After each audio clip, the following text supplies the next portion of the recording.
Hello, welcome back. We'll talk about the Community Lifeline calculator that we put together here to this evening.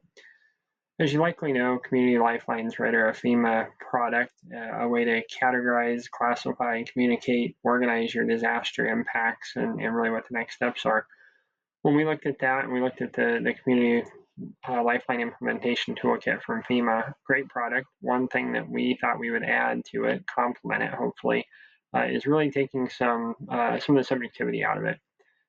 When we got here, one of the things we looked at, we had a large winter storm outbreak in our area, and by volume, at the time, the state a little bit impacted in some areas, very impacted in the small area. Most of the state, though, zero impacts.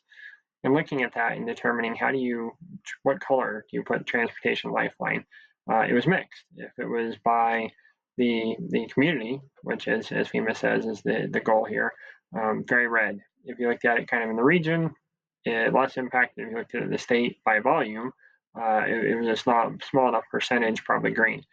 Obviously, that is one of those kind of examples of where this tool could utilize a little bit more objectivity, if you will. That said, we also interviewed an emergency manager, leader from another state, and said, "How do you?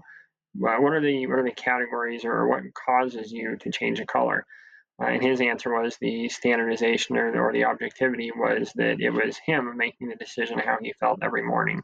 And certainly, as long as that person's there and the calculus and the rubric are essentially the same day after day, you get some standardization out of it.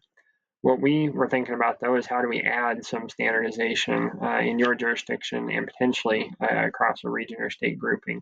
Not nationally necessarily, right? Because we all face different things, different size jurisdictions, all those sort of factors still apply. But by looking at some indicators, some factors, and whatnot, I think we can get there. As a reminder, to make a copy of the tool, you click the blue button when it pops open, right? You can do file, make a copy, and then keep comments. Those are the instructions. So let's take a look at the tool. When you click on it, this is what opens up, and you'll land here with all the other We Prepare products and tools. Same idea, premise and concept, some instructions on kind of what's what, and then a pretty limited table of contents in this case. As a reminder, this tool also is embedded in our SITREP products, or will be shortly, and so you can integrate those there or use this standalone tool. Long story short, let's take a look at kind of what's in here. We've got a couple of different versions.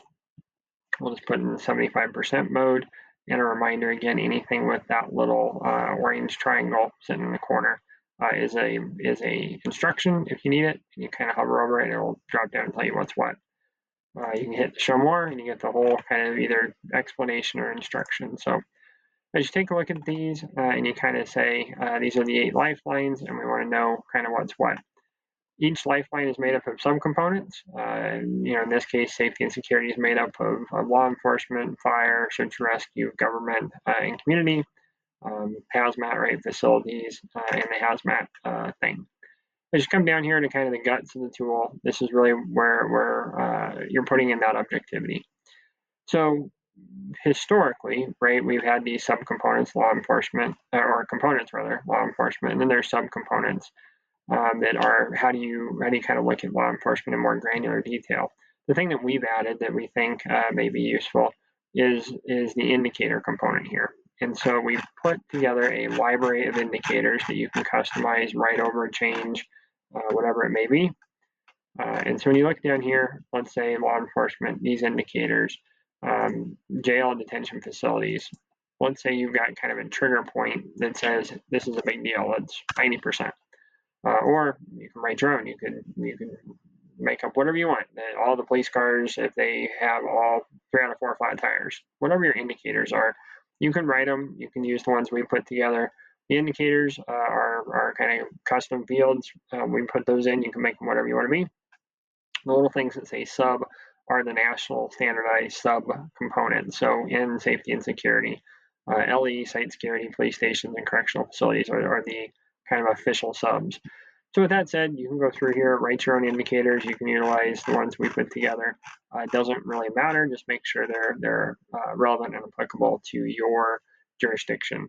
You could utilize your group that helps you with your Thyra or your LAPC or whatever other set of partners to come through and say this is applicable, this is not, this is how we should phrase it, and hopefully you're utilizing your partners, your road and bridge or your DOTs to say, hey, what's important to you with highway motor vehicles, right? Talk to your aviation folks, your fixed base operators, folks with experience, and say, hey, what is important with aviation? You get the idea. You can go through, kind of vet these things, make sure that they're all squared away. And then when you come back up here, again, this would all be done ahead of time in the blue sky phase, so to speak. You can come back up to the lifelines and the components. In this case, we put the drop downs with law enforcement. You can, again, right turn and select them here. Again, blue sky, you come in here, you say, okay, this one's important. Let's see, that one's important. Maybe this one's the third most important. You can sort those things out. Maybe you say the sub components, fire stations are important. Kind of write your own, make it your own. That's all gray or blue sky side of the house stuff. This other column over here, data link or POC and phone number. Again, little drop downs.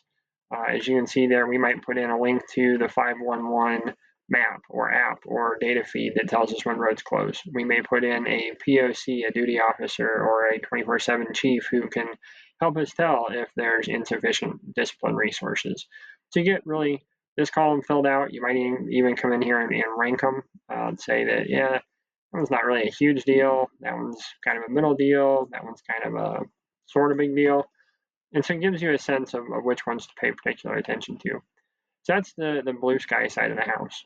Now we go gray sky. You've been impacted and it's time to figure out kind of what's what and what's next. So we come through here, we read these very quickly. Hopefully you've got your law enforcement, your ESFs playing along. They can kind of look in here and go, yeah, we're hitting this. Yes, it's impacted, or no, it's really not.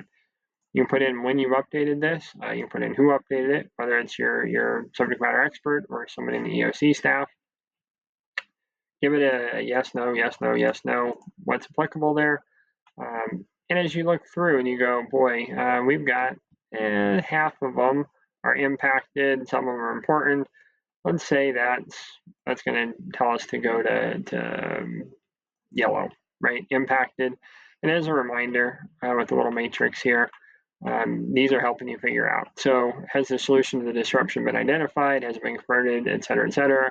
No, make it yellow, right? Yes, bring it back into green. So as you're thinking about that kind of flow path and matrix there, you can go ahead and use those definitions there to tell you, what we should do with this subcomponent.